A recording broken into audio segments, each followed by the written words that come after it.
Assalamualaikum warahmatullahi wabarakatuh. Waalaikumsalam warahmatullahi wabarakatuh. Alhamdulillahilladzi amarna bil jama'ah wa nahana 'anil mufaraqah. Allahumma shalli wa sallim wa barik ala sayyidina wa maulana Muhammadin wa ala alihi wa sahbihi ajma'in. Pada Yunda Absi bitaqwallahi haqqa tuqatih wa alaikum bikasrati hadhihi al-baldah fa inna likulli imri'in ajalun musamma kama qala Allah ta'ala fi muhkamil ahkam kullu nafsin dha'iqatul maut. Sadaqallahul azim wa rasulul habibul karim. Walhamdulillahi rabbil alamin. Terlebih saya teringat terhadap sebuah makalah dari seorang imam besar, yaitu Imam Sufyan bin Uyainah. Imam Sufyan bin Uyainah ini salah satu daripada guru Imam Ahmad bin Hanbal. Kata beliau, "Ainda dzikri shalihin tanzilur rahman." Ketika diceritakan, disebutkan, dikisahkan manakib-manakib orang-orang yang soleh, maka di tempat tersebut akan Allah turunkan rahmatnya. Amin ya rabbal alamin. Terlebih ini adalah bulan Rajab, di mana di bulan Rajab ini adalah salah satu haulnya Bapak Sufi dunia, Imam Sufi pertama kali yang sudah kita kenal, yaitu yang bernama Imam Hasan al-Basri. Imam Hasan al-Basri, insyaallah pada kesempatan kali ini kita akan menceritakan tentang manaqibnya Imam Hasan al-Basri, yang mudah-mudahan ketika kita menceritakan manaqibnya, Allah turunkan rahmatnya buat kita semuanya pada malam hari ini. Dan mudah-mudahan apa yang diceritakan nanti bisa membuat hati kita lebih lembut, bisa membuat kita makin giat dalam beribadah kepada Allah Subhanahu wa ta'ala. Imam Hasan al-Basri. Imam Hasan al-Basri ini, beliau bernama aslinya ini Hasan. Namanya Hasan, bukan Hasan Teller. Hasan. Beliau, bapak beliau bernama Yasar. Yasar ini adalah budak yang paling disayangi oleh seorang penulis Al-Quran, wahyu Allah, yaitu sahabat Zaid bin Thabit. Ibunya bernama Khairah. Khairah adalah budak perempuannya Ummul Mukminin Ummu Salamah. Ummu Salamah itu nama aslinya Hindun bin Suhail. Jadi salah satu istri Rasulullah Sallallahu Alaihi Wasallam. Jadi pernikahan antar dua budak. Yang pertama budaknya Zaid bin Thabit, yang kedua budaknya Ummu Salamah, melahirkan seorang tabi'in, melahirkan seorang ulama besar bernama Hasan, yang mana Imam Hasan al-Basri ini lahir di kota Madinah pada tahun 21 Hijriyah. Beliau lahir 2 tahun sebelum Sayyiduna Umar bin Khattab menyelesaikan tugasnya menjadi Khalifah Amirul Mukminin. Hadirin yang dirahmati Allah Subhanahu wa taala, Imam Hasan Al-Basri ini wafatnya di Irak, di Basrah pada tahun 1110 Hijriyah. Jadi sekitar umur berapa tahun beliau hidup?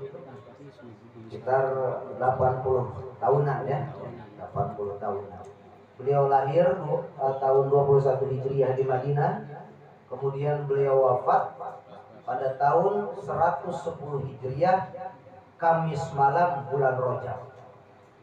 Jadi kita kumpul di sini takziah malam ketiga almarhumah Titin binti Tabrani, sekaligus tuan rumah juga mengadakan haul Imam Hasan Al-Basri, pemimpin imam besar sufi dunia.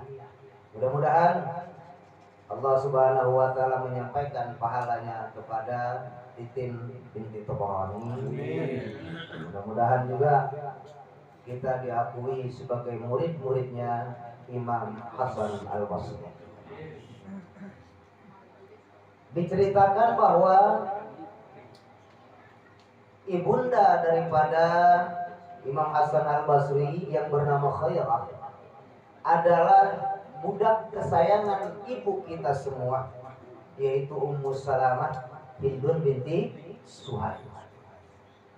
Hindun binti Suhail atau yang masyhur disebut dengan Ummu Salamah ini adalah salah satu dari sekian banyaknya wanita pada zaman tersebut yang bisa baca dan tulis.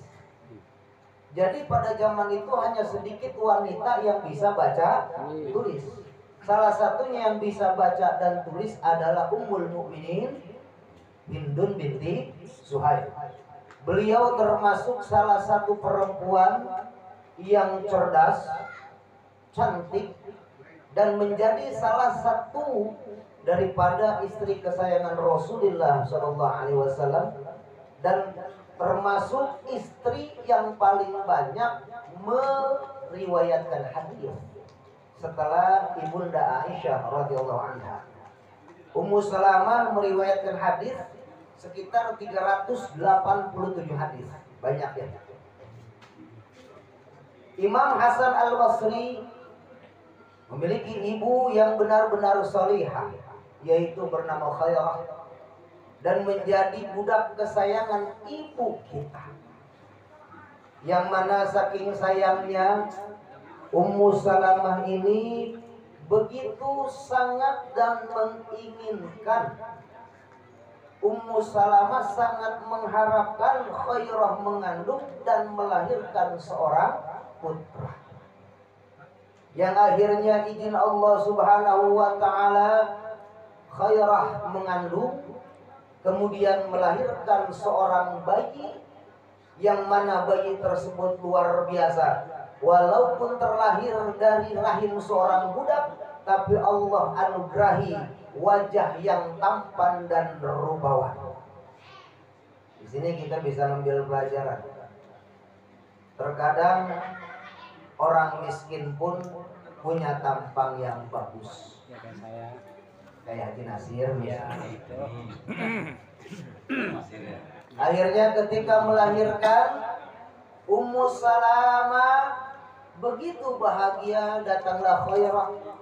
Kemudian bercerita kepada tuannya, "Wahai Ummul Mukminin Ummu Salamah, aku membawa seorang bayi laki-laki." Kemudian Ummu Salamah pun kaget, bercampur gembira, ditanya, "Anak siapa ini? Ganteng amat." Jawabannya mah mudah. Ilok ngalak yang ngintip. Buku ini mah anak saya. Bapaknya Yasar, budaknya Zaid bin Sabit. Saya datang ke sini untuk meminta nama kepada engkau wahai ummul mukminin. Nah ini sunnah.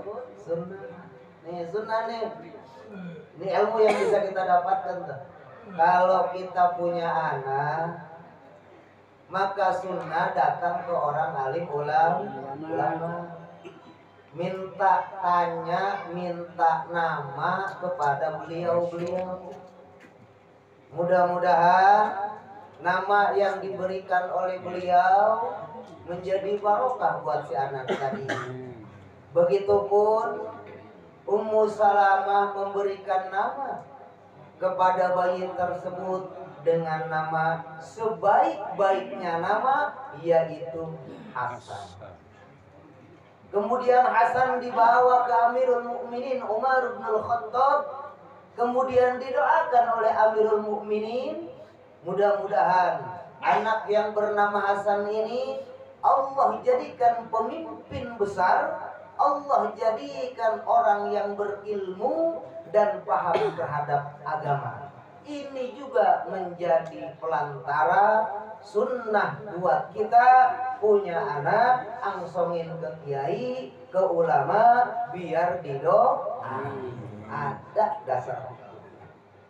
Dan besarnya nanti barakah daripada doa Umar bin Khattab dan Ummul Mukminin, maka Hasan Al-Basri menjadi imam besar dan menjadi seseorang yang mengerti tentang hukum agama, termasuk salah satu daripada imam hadis, imam fikih. Nah ini salah satunya. Makanya sunnah kita mendatangi para ulama.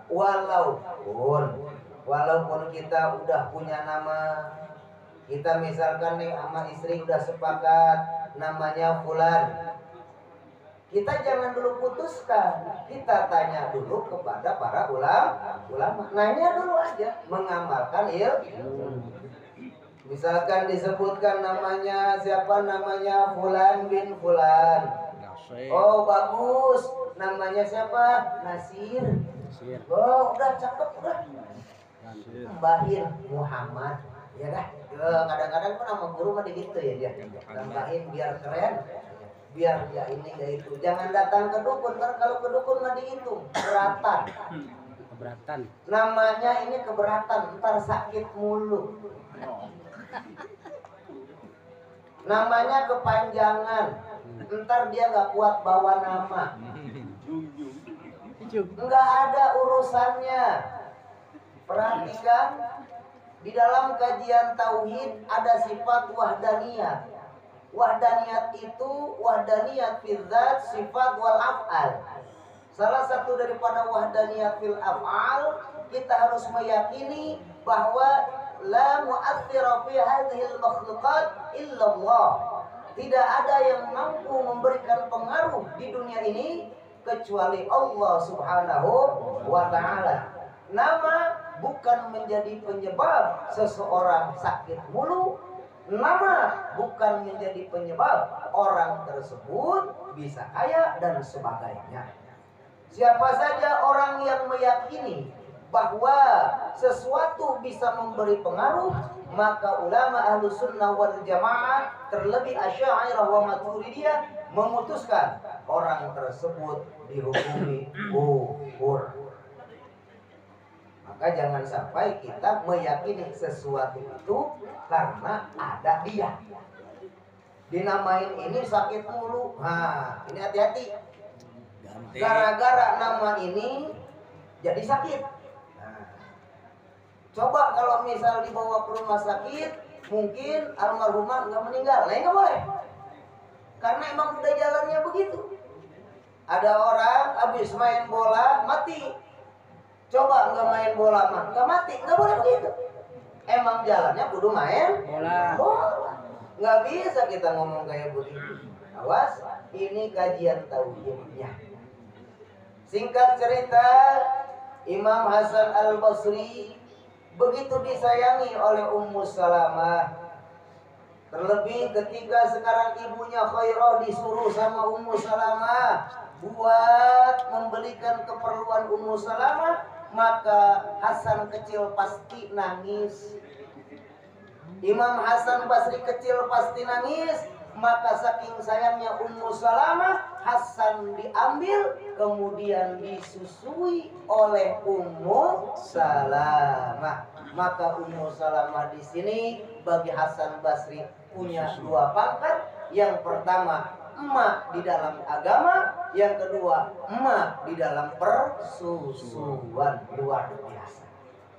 Dan barokah daripada air suci yang suci, maka tumbuh besar menjadi seseorang yang diberkahi oleh Allah Subhanahu wa Ta'ala. Maka disinilah pentingnya makanan yang harus masuk ke dalam tubuh istri kita untuk bisa menyusui anak kita. Mudah-mudahan dengan harta yang halal yang dimakan oleh istri kita, kemudian dijadikan susu oleh Allah, susunya tersebut diminum oleh anak kita, mudah-mudahan anak kita menjadi anak yang soleh dan soleha, cerdas, taat kepada Allah Subhanahu wa Ta'ala. Hasan Basri begitu luar biasanya, saking dekatnya sama Ummu Salamah, beliau terdidik dengan didikan keagamaan. Terlebih Hasan Basri sendiri menceritakan bahwa aku untuk ke rumah satu istri Rasul itu masing-masing sangatlah mudah. Hasan Basri waktu kecilnya sering berkunjung ke ibu-ibu orang mukmin, ke istri-istri Rasul, disamperin, dididik dengan didikan yang baik.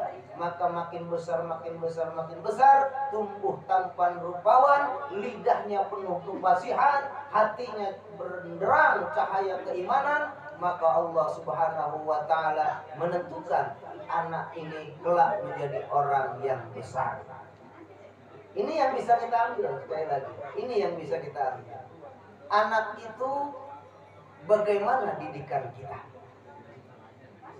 Anak kita itu bagaimana tarbiyah kita? Terlebih tarbiyah pertama anak adalah seorang ibu. Ibu menjadi sekolah pertama buat anak. Andai si ibu mendidiknya dengan baik, memberi makanannya juga yang baik, maka insya Allah anak kita pun akan terdidik dan tumbuh menjadi orang baik.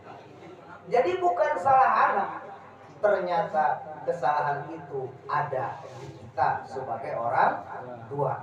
Entah salah mendidik atau salah memberikan makanan. Hanya Allah dan kita sendiri yang tahu, serta kita sendiri yang harus menyadari. Mudah-mudahan sekali lagi kita berdoa dan berharap kepada Allah, turunan-turunan kita dijadikan orang yang soleh dan solehah. Hasan Basri pada usia 14 tahun beliau ikut hijrah ke Irak, ke Basrah. Maka disinilah disebutnya disebut Hasan Basri. Jadi Basri itu daripada Basrah, negara Basrah. Maka terkenalnya dengan sebutan Hasan Basri. Ya. Kalau misal pindahnya ke motor namanya Hasan Benar. Kalau pindahnya ke beras jadi Hasan Beras. Itu aja. Nah, pindah ke Basrah bersama siapa? Bersama para sahabat Rasulullah Sallallahu Alaihi Wasallam. Siapa saja sahabat Rasul yang ikut, yang bahkan langsung mengajarinya. Di antaranya Sayyidina Utsman bin Affan, kemudian juga Sayyidina Ali bin Abi Thalib, kemudian siapa lagi? Ibnu Abbas, Abdullah bin Abbas, siapa lagi? Zaid bin Thabit, dan banyak para pembesar-pembesar sahabat yang langsung menjadi guru daripada Imam Hasan Basri. Makanya murid itu gimana gurunya?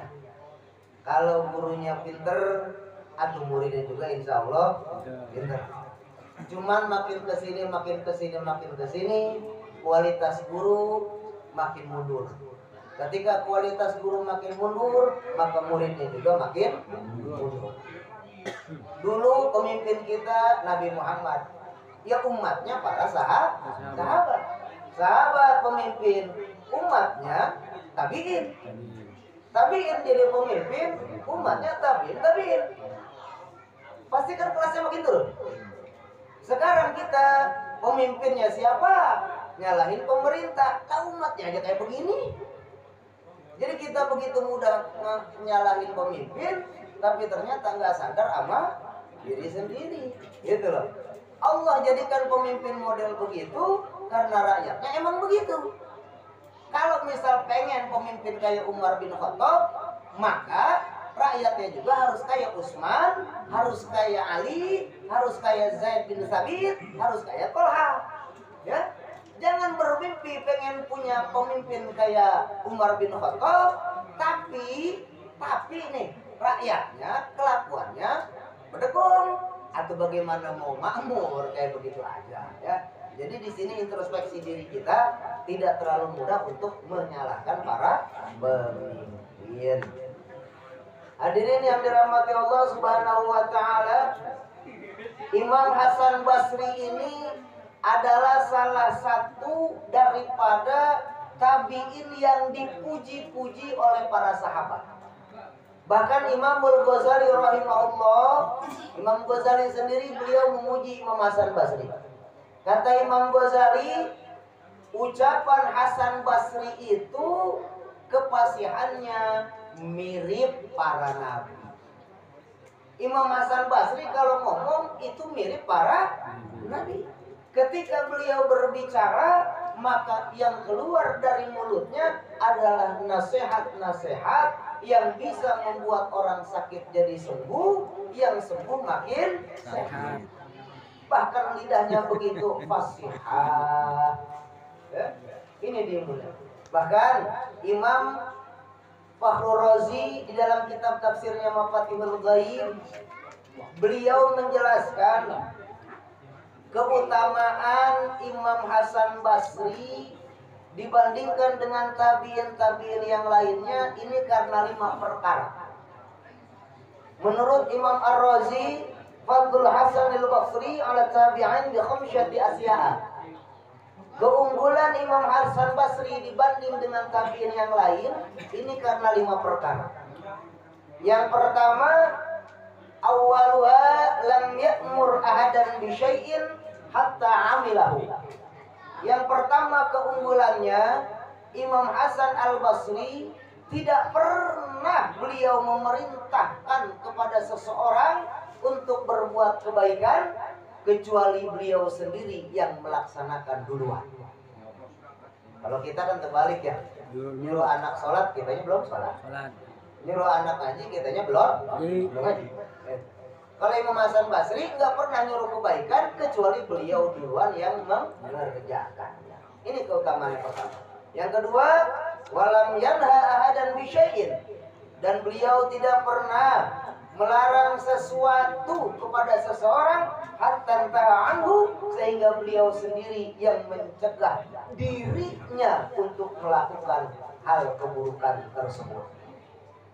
Kebaikan beliau yang dulu, keburukan pula beliau yang paling awal menjauhi. Yang ketiga, keutamaan Hasan Basri, kullu man talaba minhu syai'an mimma razaqahu Allah Ta'ala lam yabkhal bihi min al-'ilmi wal mal. Kelebihan utama daripada Hasan Basri, setiap orang yang datang kepada beliau meminta sesuatu kepada beliau, baik itu di dalam urusan ilmu dan harta, maka beliau nggak pernah pelit-pelit.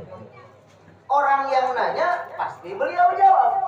Orang yang minta harta maka beliau kasih kalau beliau punya. Kan kalau kita mah malah pura-pura tawadu ya.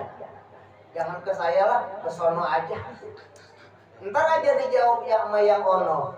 Laporan lagi, bukan begitu, tadi nggak ngejawab. Bener nggak kira-kira? Kalau di kita kan begitu ya. Misalkan Haji Maman nanya, Haji Nazir, ini bagaimana begini-begini? Jangan ke saya lah, no ke Ustadz Yahya aja. Nanya Haji Lukman ke Ustadz Yahya, oh Ustadz ini bagaimana hukumnya? Haram.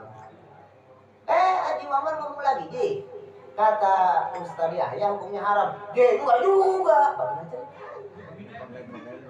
Ya?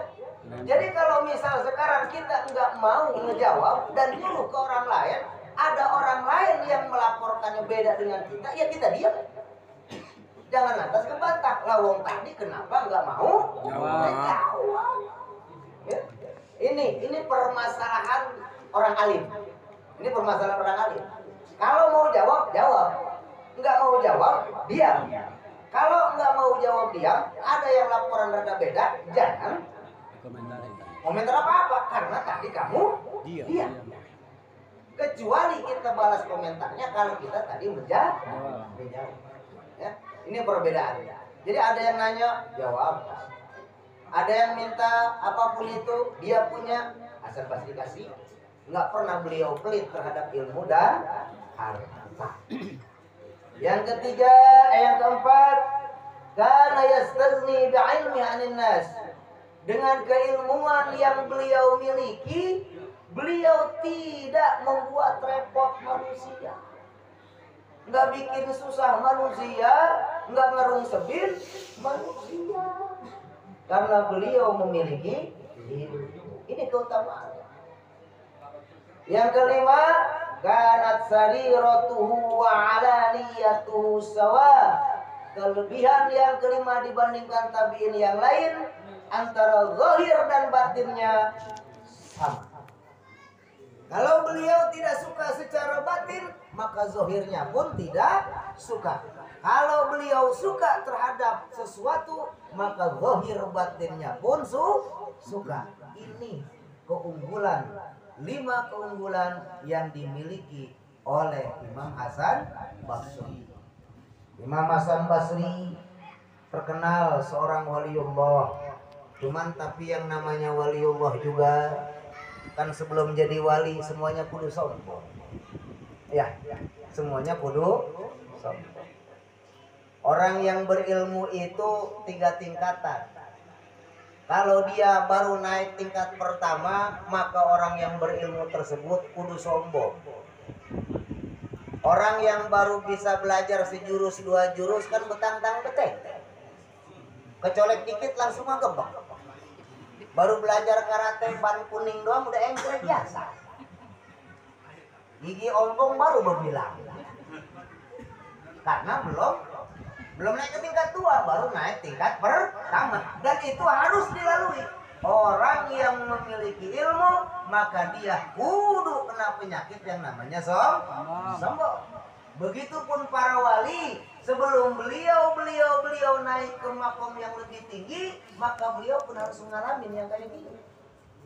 Imam Hasan Basri diceritakan dalam manaqibnya, beliau ini dekat dengan seorang waliyatullah yang bernama Rabi'atul Adawiyah. Seorang waliyatullah, wali perempuan. Ceritanya ini kedua wali kongko. Imam Hasan Basri ngelihat Rabi'atul Adawiyah di mana? Di sebuah danau. Kata Imam Hasan Basri, Rabi'ah, kata kita, sholat yuk. Ayo, kata Rabi'atul Adawiyah. Sholatnya di mana? Kata Imam Hasan Basri, nih liatin gua, kita sholat di atas air. Langsung dilemparin sajadah, sajadahnya ngangkang di air. Kata Rabi'atul Adawiyah, cetek amat. Baru sholat di atas air belaku. Emang pengen kelihatan sama orang kan? Kalau pengen kelihatan sama orang, sombong jangan tanggung-tanggung. Nih kayak gua nih, kata Rabi'ah, main lemparin aja ke atas, yuk kita sama-sama sholat di udara. Hasan Basri sholat di mana? Di air. Imam Rabi'atul Adawiyah sholat di udara. Imam Hasan Basri kagak sanggup. Ilmunya belum nyampe bisa sholat di atas udara, baru bisa sholat di atas air. Kan kita main krek baru bisa jalan di kabel aja udah berlaku. Dasar curut. Imam Hasan Basri juga kebingungan. Aduh, atuh saya mah kalah ilmu begini sama perempuan. Saya kira mah dia nggak bisa sholat di atas, dia malah bisa sholat di atas. Nah ini salah satu. Kalau mau sombong jangan tanggung-tanggung. Tuh wali ngajarin wali lain lagi. Tadi Imam Hasan Basri pengen nyombongin ceritanya nih, punya karomah, bisa sholat di atas Air. air. Kata dia mah dia doang yang bisa. Kalau misal mau sombong jangan tanggung-tanggung biar kelihatan semua orang. Di air mah kalau misal orang yang di bawah nggak kelihatan, kalau yang di atas mah kelihatan sama semuanya. Sedih Imam Hasan Basri dikalahin perempuan. Kan kayak kita juga sama ya. Iya. Kalau dikalahin perempuan sedih kagak? Sedih. Ih, sedih. Cemen. Diomelin perempuan sedih nggak? Sedih. Sedih. Ih, apalagi kalau misal perempuan masih pengen kita udah lemes digarakin, nah ya lemes nggak kira-kira? Mas. Sedih kagak? Sedih. Apalagi diomongin gitu doang bang. Ya. Ya. Cemen. Cemen amat, papa lemes. Ucus. Akhirnya Robiatul Adawiyah menghibur sesama wali. Begini Hasan, apa yang kita lakukan itu bukan cuma kita doang yang bisa. Kamu bisa sholat di air, ikan juga bisa. Saya sholat di udara, atau apa bedanya sama laler? Laler aja bisa sholat di udara. Jadi kita jangan sombong dengan segala kemampuan kita. Bahwa apabila kita bisa sesuatu, bukan cuma kita doang yang bisa. Ada makhluk Allah lain yang bisa, cuman kita enggak Tahu. ini. Jadi kalau misal sombong jangan tanggung-tanggung. Ya. Sombong boleh kalau misal sesuai dengan kemampuan. Ada mampunya sombong boleh. Ya? Ini mah kemampuan nggak ada, sombong iya. Atau bagaimana ceritanya? Kalau punya duit 3 guru sombong nggak tuh? Oh nggak apa-apa. Kayak gua nih bini 3, nggak apa-apa, nggak sombong. Karena memang kenyataannya 3. Kayak gua nih bini mah 1 aja.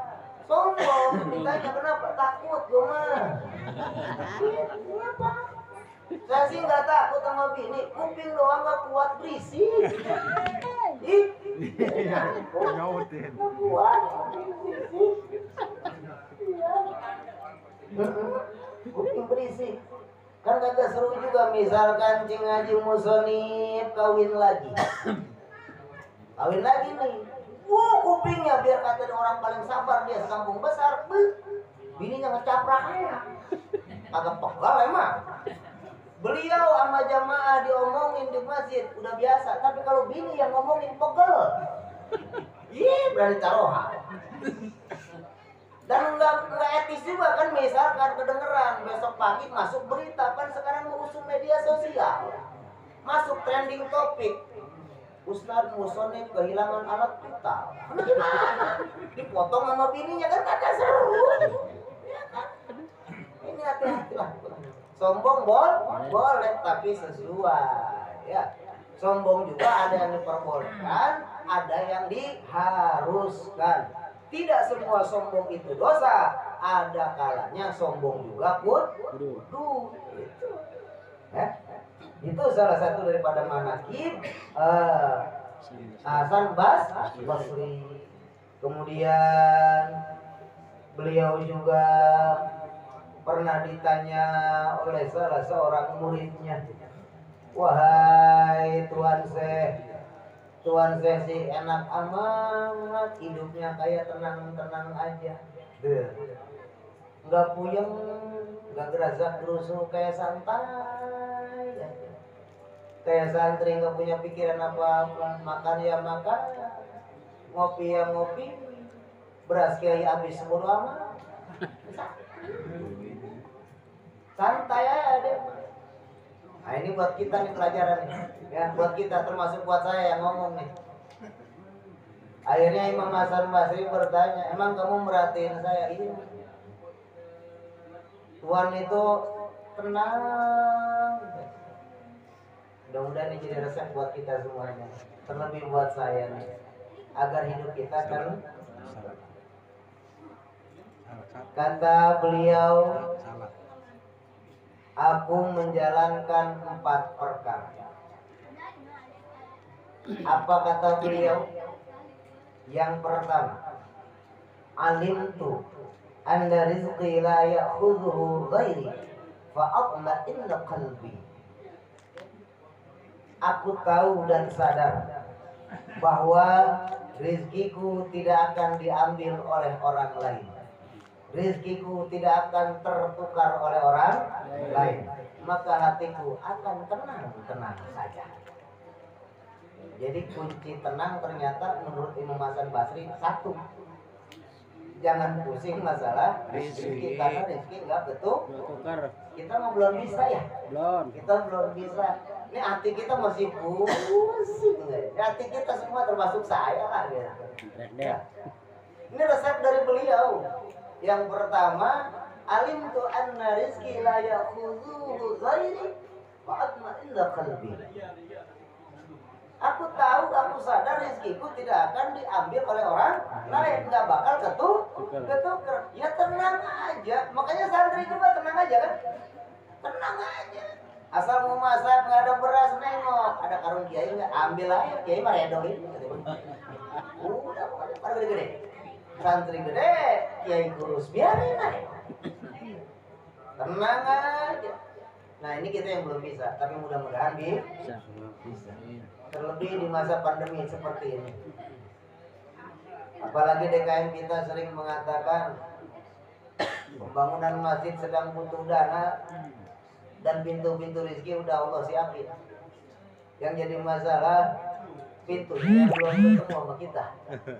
Ya. Ternyata pintu-pintu tersebut banyak, mata hati kita yang belum bisa ngelihat di mana pintu tersebut. Mudah-mudahan Allah berikan kita keyakinan. Hati kita Allah beri ketenangan. Sehingga mudah-mudahan pintu-pintu rezeki buat Baitul Makmur cepat terlihat, terbuka dan bisa kita ambil rezekinya. Mudah-mudahan pula secepatnya Allah Subhanahu wa taala mengabulkan hajat kita bersama sehingga terwujud masjid kita tercinta. Diiringi doa, mudah-mudahan masjid megah, jamaahnya pun berlimpah, ibadah makin meriah, seluruh amal ibadah diterima Allah Subhanahu wa taala. Itu yang pertama. Yang kedua kata beliau, alimtu anna amali la yaqumu bihi ghairi fashtaghaltu bihi wahdi. Aku tahu bahwa amal ibadahku tidak akan ada yang mengerjakannya kecuali aku. Maka aku sibukkan diriku ini untuk mengerjakan amal-amalan tersebut.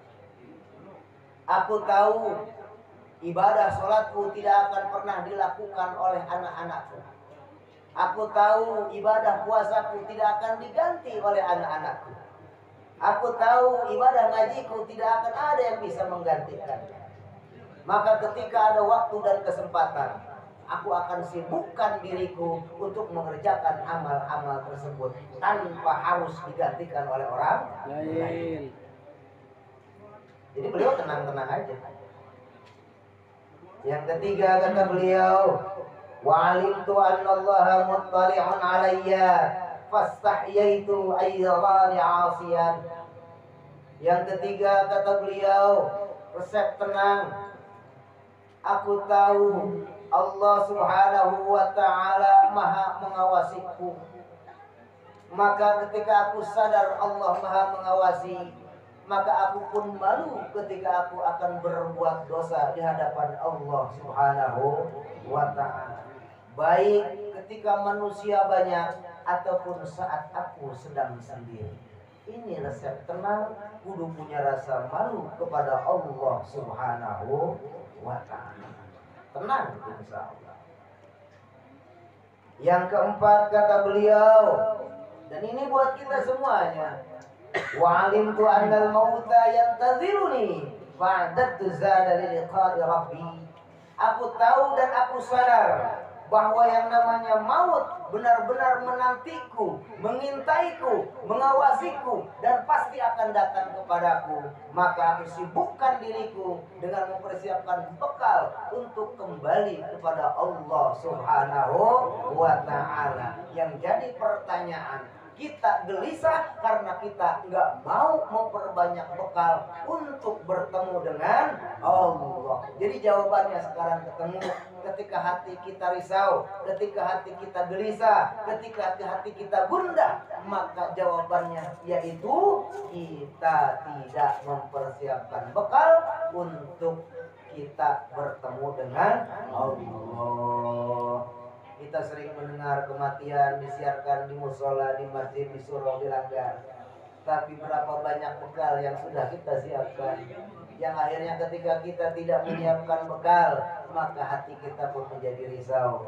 Kalau misal kita perbanyak mengingat kematian, kita kumpulkan amal ibadah sebaik mungkin, bekal untuk berpulang kepada Allah Subhanahu wa Ta'ala, maka insya Allah, kata Imam Hasan Basri, hidup kita menjadi tenang. Jadi resep 4 resep hidup tenang versi Imam Hasan Al Basri. Yang pertama, beliau tenang dalam urusan rezeki, karena rezeki tidak akan tertukar. Usaha ya usaha, kerja kerja, dagang dagang, tani ya tani, tapi rezeki mah nggak bakal tertukar. Dan itu mudah-mudahan bisa tertanam di hati kita. Yang kedua, resep kata beliau, beliau menyibukkan dirinya untuk beribadah kepada Allah Subhanahu wa Ta'ala, karena beliau sadar amal-amalannya enggak ada yang bisa digantikan. Lurah selesai, ada gantinya. Presiden selesai, ada gantinya. DKM selesai, ada gantinya. Tapi amal ibadah tidak akan ada yang bisa mengganti. Resep yang ketiga, hidup tenang, kata beliau, harus selalu mawas diri bahwa Allah benar-benar maha mewaspadai kita, maha melihat kita. Maka seharusnya kita malu kepada Allah Subhanahu wa Ta'ala dalam berbuat maksiat kepadanya, baik di saat banyak orang ataupun saat sendiri. Jadi resep yang ketiga, malu sama Allah. Resep yang keempat, perbanyak bekal untuk pulang kepada Allah Subhanahu wa Ta'ala. Ini nasihat yang luar biasa daripada Sayyidina Hasan Al-Basri rahimahullah. Terakhir, ini manaqib beliau. Beliau pernah ditanya.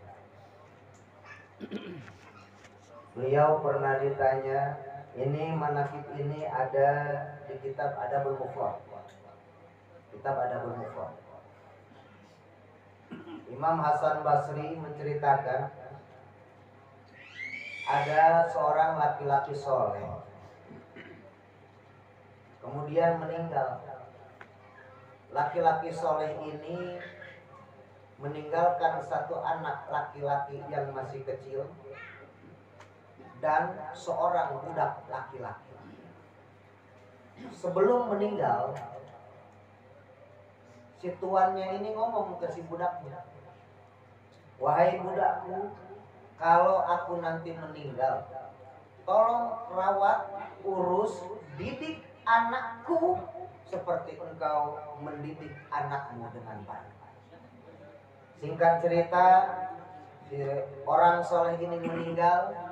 Akhirnya si anak tuannya ini dididik oleh seorang budak tadi sampai kesehatannya, makanannya, sehingga pendidikannya pun diurus dengan sebaik-baiknya oleh si budak tadi. Pada suatu kesempatan, ketika si anak tuannya ini udah mulai beranjak paham, dia ngomong ke si budaknya, "Wahai budak, carikan aku seorang guru, carikan aku pesantren ke rumah kita. Aku pengen belajar ngaji." Akhirnya si budak ini nyari, ketemulah satu kiai, satu pesantren, yang akhirnya si anak tuannya ini mesantren di situ. 10 tahun, 20 tahun. Akhirnya ketika sudah mau mencapai 20 tahun, si gurunya ini bilang begini ke si anak muda tadi, Wahai muridku, kalau kamu mau pergi dari sini, maka kamu kudu berbilang ke saya. Ya, kata muridnya tadi. Akhirnya pada satu kesempatan, si murid ini bilang, saya mau pulang lah, saya mau pindah pesantren. Berikan saya wasiat. Nah, ini sunnah nih. Kalau kita datang ke kiai, ya kita datang, misalkan kita ziarah ke Abah Pasir, ziarah ke Abah Tadi, jangan cuma sekedar minta doa terbelakangan. Ini adab tata krama ziarah ke wali-wali Allah yang masih hidup nih. Nih kita pakai ilmu ziarah juga, jangan cuma sekedar kesombongan yang ada. Foto selfie upload, terkesan seolah-olah kita dekat sama kiai, ulama, nggak boleh. Ria. Nih tata kramanya. Pertama, kita itu jangan langsung minta doa. Yang pertama, kiai nasihatin saya. Kalau kita ke Abang Pasir, Bang, berikan saya nasihat untuk kebaikan saya di dunia dan di akhirat. Ketika nasihat, mau diomelin, mau diapain, terimain. Nama juga nasihat. Nasihat itu bukan yang ngomelin. Yang menganggap ngomel itu kita, karena kita nggak nerima. Sekali lagi, saya diomelin sama Abang Pasir. Berarti kamu nggak nerima atas nasihat Abah Pasir. Yang namanya nasihat, mau sakit mau apa, nasihat, terimain. Beres, dinasehatin, baru ngomong, Bang, doain saya biar saya selamat, berkah dunia akhirat. Cukup segitu aja. Assalamualaikum barakah. Coba salam, perhatiin. Assalamualaikum warahmatullahi wabarakatuh.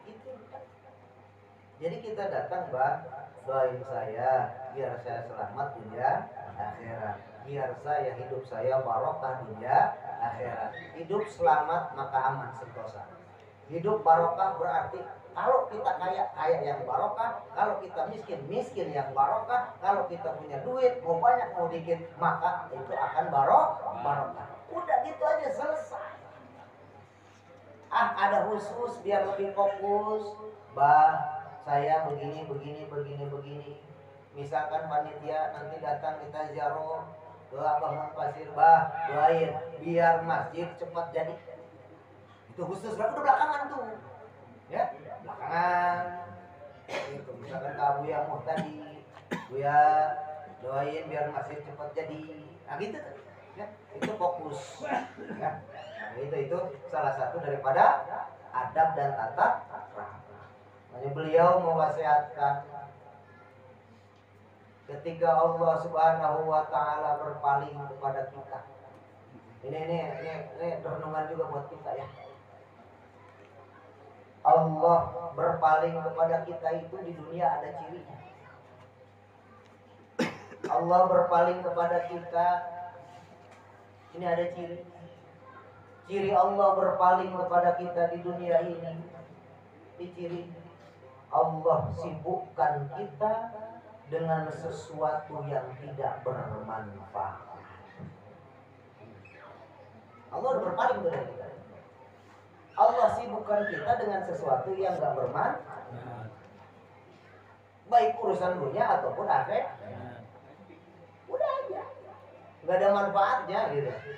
Berarti itu tanda Allah berpaling kepada itu ciri di dunia. Dan bahkan seorang penjahat pun ini pernah nantangin kepada Hasan Basri, wahai Syekh, engkau selalu berdakwah di mana-mana mengatakan bahwa ketika kita berbuat keburukan maka Allah akan membalas. Saya ingin menantang kamu wahai Syekh. Saya ini penjahat, saya ini tukang rampok, apapun saya ambil, tapi sampai sekarang Allah nggak ngajab saya. Katanya Allah akan mengajab saya. tapi saya nggak merasakan Allah mengajab saya. Aku pengen diajab di dunia. Tapi kata Hasan Basri, lemah lembutnya beliau, wahai anakku, bahasanya ya bunayya. Padahal itu kepreman, kepenjahat. Ternyata kepenjahat kita bahasanya halus tuh deh. Kalau kita kan kalau ke orang rada-rada golakin ujubillah ya. Kalau Imam Hasan Basri kepenjahat malah nyebutnya ya bunayya. Wahai anakku, sebetulnya Allah Subhanahu wa taala telah menyiksamu saat ini. Sebetulnya kamu telah disiksa Allah saat ini, wahai anakku. Kata si penjahat tadi, bagaimana ceritanya? Saya duit banyak, saya harta berlimpah, istri saya cantik, di mana-mana ada harta saya. Apa yang Allah siksa? Saya dikasih sehat, anak buah saya banyak, di mana ada? Bagaimana Allah mau nyiksa? Apa kata beliau? Sebetulnya Allah menyiksa kamu di dunia dengan sesuatu yang kamu nggak rasa. Ini siksaan Allah. Kita nggak ngerasa disiksa Allah, padahal Allah nyiksa. Apa? Satu, Allah halangi kamu untuk baca Quran. Itu lagi disiksa sama Allah. Ayo, sebentar lagi Ramadan. Berapa juz yang udah kita baca? Berapa ayat yang udah kita baca? Berapa ayat bibir kita tiap hari membaca ayat-ayat Quran. Ketika kita terhalang untuk membaca Quran, maka itulah azab yang sesungguhnya ditimpakan Allah kepada kita di dunia ini.